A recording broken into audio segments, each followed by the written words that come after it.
Hi guys, welcome back to my channel. This video is going to be hopefully a short one. I just want to talk to you a little bit about mealworm farms because I have been receiving quite a few messages about them, and I always thought, well, it's too simple. I don't want to film a video about it because it's just so easy to do it and so many people have done it before.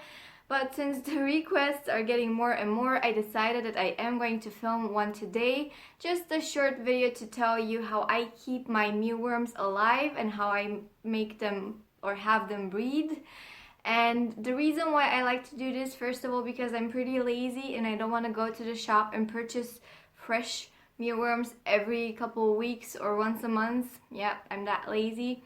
Then the second thing is I want to give them live mealworms because I do know that they love them so much, and I prefer those to the dried ones, and I think my Suggies do too. Actually, two of them don't really like dried mealworms. I've tried that in the past with them because I was too squeamish to purchase the live ones. But I recognized pretty early on that if I want to keep my Suggies happy, I have to provide them with live insects.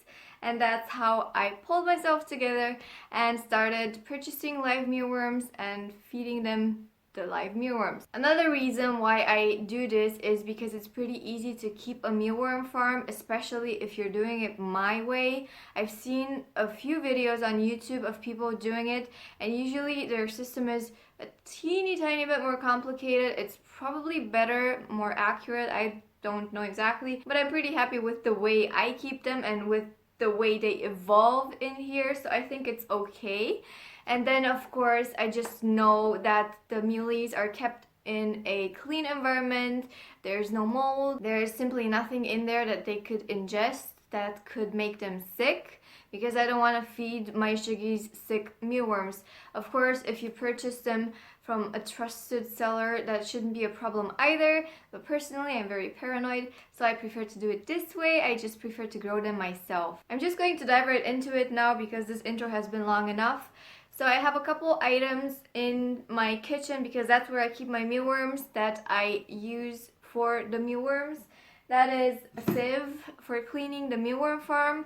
I just put the mealworms with the oatmeal bedding in here as much as can fit, and then I just sift out the residue and remove that, throw that away. I do this with the mealworms and with the beetles as well, once a month, once every 5 weeks, sometimes even faster. It really depends on how dirty it gets and on how many mealworms are inside of it, because if there's not many mealworms inside, then it's not going to get dirty as fast. So I use that sieve to clean up. I just either do it over the trash can or on a piece of foil or something. I have done this actually in one of my vlogs, but not everyone is going to watch my vlogs, that's why I'm uploading this video right here. Then I also have these two things, and please don't laugh at me, but I am very squeamish still and I do not like to touch the mealworms, so I use a plastic fork to pick them up and to put them either in here in this dish. I just have this. I got it when Dobby came to me. This was Dobby's dish, and I never actually put it inside of the cage because it's really very light, and when they climb on it, it just tilts over. So I use it to put stuff inside, or I just don't want to get rid of it because it's my Dobby dish. So I have it over here. Sometimes when I'm too lazy to go back and forth and I'm cleaning the mealworm farm or I'm removing something from it, I'll just put the stuff in here and then take this to the trash can and then afterwards clean this.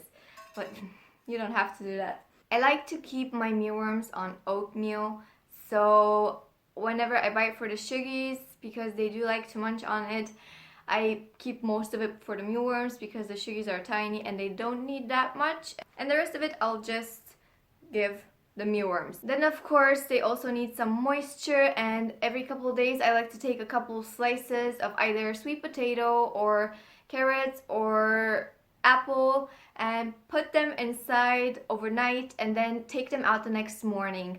Take them out, why? Because they get moldy pretty fast if you leave them in there, and if something starts to mold in there, then you have to throw it all away and start from scratch. You can't keep the mealworms because they might have ingested that mold, and you can't keep the oatmeal. You just have to remove everything, and I don't know if you want to do that, so always make sure that you put the food inside overnight but take it out the next morning. I like to feed my Suggies about 5 mealworms per Suggie per day. With the SGS2 diet, it's not mandatory, I just do it as a snack. And I like to feed them before they go to sleep, simply because I don't want to ruin their appetite right after they've woken up. I want them to eat the SGS2 first, and then before they go to sleep, they can have a couple mealies as a little snack. When I feed them the mealworms, I like to put them in dishes like this one right here. I usually keep my mix in here, the dried fruits and seeds and stuff. I have a video on it on my channel if you want to see it.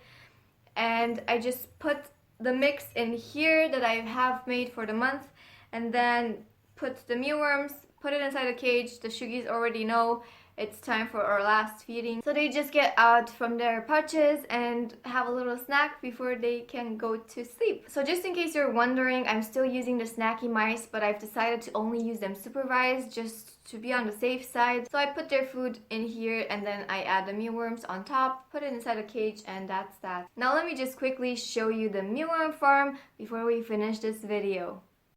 This is my mealworm farm. I usually like to keep it in the kitchen, but I took it in so I can show you guys.